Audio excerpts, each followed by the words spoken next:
She had $340,000 sitting in a savings account earning nothing, and nobody knew. Not her husband, not her coworkers, not the guy at the gym who wouldn't stop talking about his crypto wallet like it was a personality trait. She drove a 10-year-old Civic.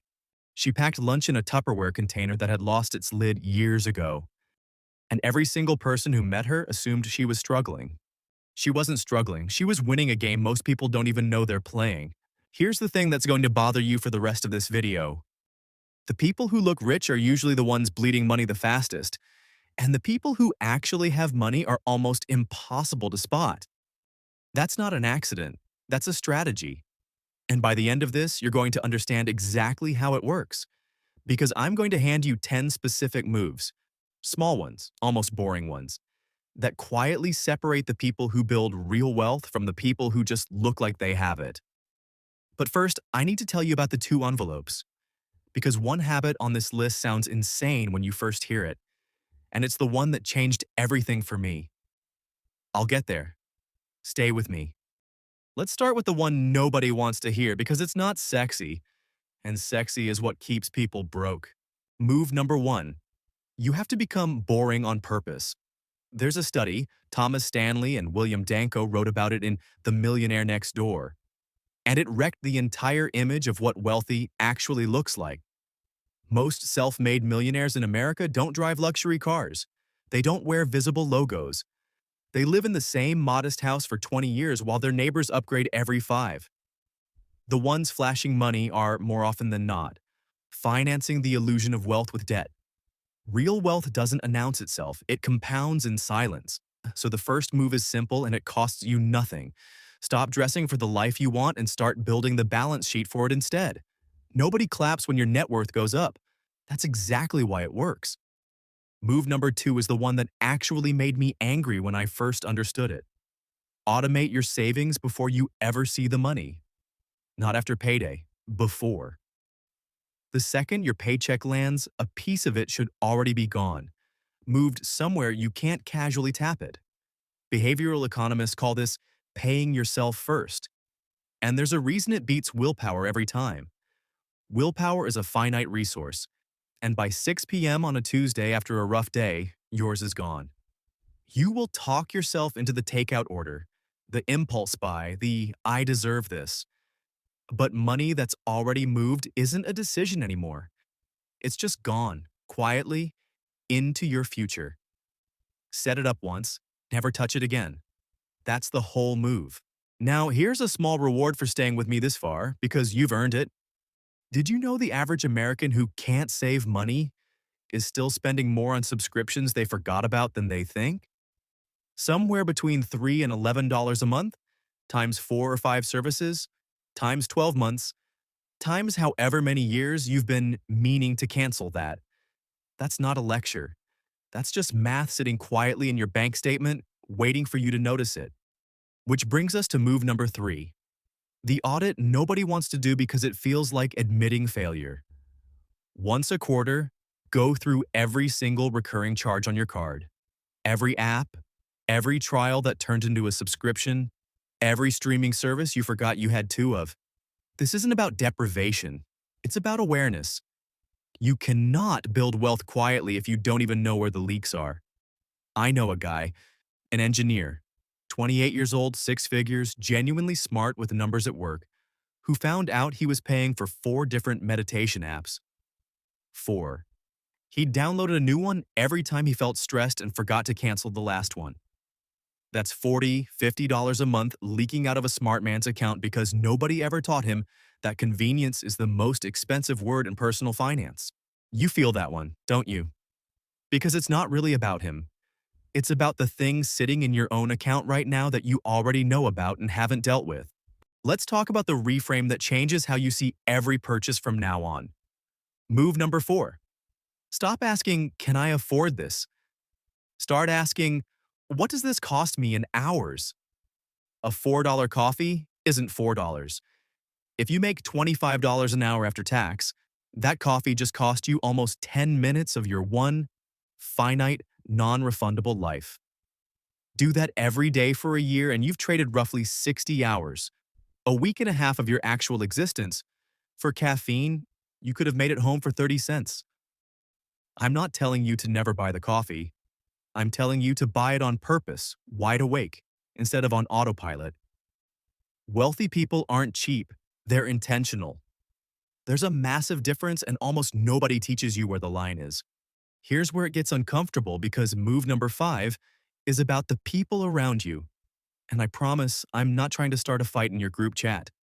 Your income is basically the average of the 5 people you spend the most time with, and so is your spending. If your closest friends treat a Friday night as an automatic $100 spend, you will too, even if you can't afford it, because saying no feels like betrayal. I had a friend, closer than a friend, honestly, more like a brother, who used to plan every hangout around a restaurant or a bar. Every single time.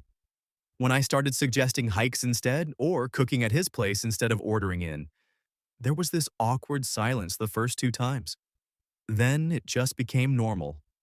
He didn't even notice how much he'd saved until his own year-end bank summary shocked him. You don't have to abandon your people. You just have to stop letting the group default decide your bank account for you. Now, the 2 envelopes I told you I'd get here. This is move number 6, and it's the strangest one on this list, but it's the one that actually rewired how I think about money. Every month, take a small physical envelope. Doesn't have to be much, even $40 or $50, and label it, "Future me has no idea what this is for yet." Not an emergency fund, not a vacation fund, just unlabeled, unaccounted, sitting there. The second envelope gets the same amount, but it's labeled "Today, guilt-free." Here's why this works when every other budgeting method fails. Most people quit budgets because budgets feel like punishment, like being grounded by your own spreadsheet. But when part of your money has permission to be spent with zero guilt, and another part has permission to just exist without a job yet, something shifts. You stop feeling deprived. And when you don't feel deprived, you don't rebel 2 weeks later with a $500 treat yourself spiral that undoes a month of discipline. The envelope isn't really about the money. It's about giving your brain permission to stop fighting itself. That's the pivot, by the way.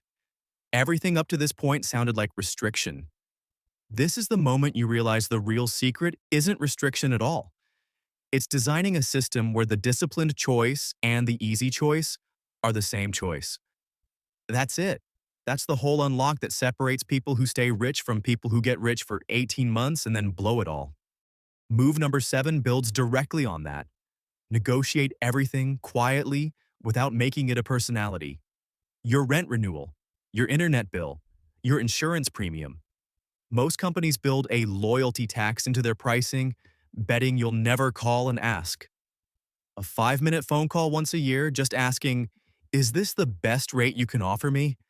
saves the average person more per hour than most side hustles people spend months trying to build. Nobody sees this move. There's no photo for it.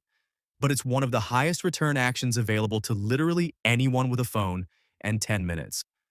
Move number 8 is the one most people actively resist because it feels boring compared to chasing the next big investment win. Build a genuine emergency fund before you build anything else. 3 to 6 months of real expenses, sitting somewhere boring, somewhere liquid, somewhere you can access it without penalty in 48 hours.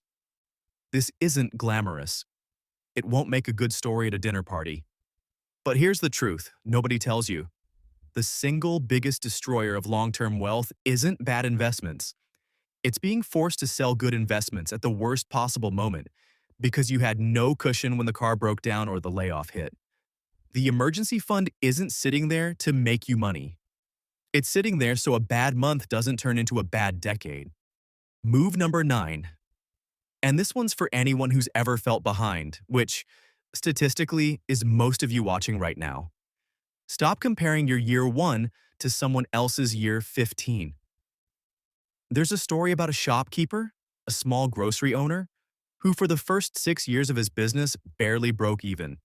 Everyone around him assumed he was failing. He wasn't spending on anything visible. No new car, no renovated storefront, nothing that signaled success. He was quietly paying down debt and reinvesting every spare dollar back into inventory and a tiny retirement account he never mentioned to anyone. By year 12, he owned the building his shop was in. Nobody clapped in year 6 when it would have mattered most to him. The compounding was invisible until suddenly it wasn't. Wealth has a lag. It rewards people who can tolerate looking like nothing is happening while everything is happening underneath. And that leads to the last move. Number 10, the one that ties the whole thing together. Protect your quiet. Once you start doing this right, once the numbers start moving, the temptation is to announce it, to let people know you're winning. Resist that completely. The moment you start performing wealth, you start spending to maintain the performance instead of spending to maintain your actual life. The woman with the $340,000 in the 10-year-old Civic never needed anyone to know. That was never the point. The point was that the money was hers, entirely, answerable to nobody, growing in a silence that nobody could talk her out of. So here's what I actually want you to walk away with. Getting rich loudly is a performance. Getting rich quietly is a discipline. One of them needs an audience to feel real. The other one doesn't need anyone watching at all. It just needs you, showing up the same boring way, month after month, long after it stops feeling exciting. That's the whole secret. There was never a secret. There was just consistency wearing a disguise. If this video added value to your day, hit like, share it with your loved ones who need this, and subscribe for more insights. I'll see you in the next one.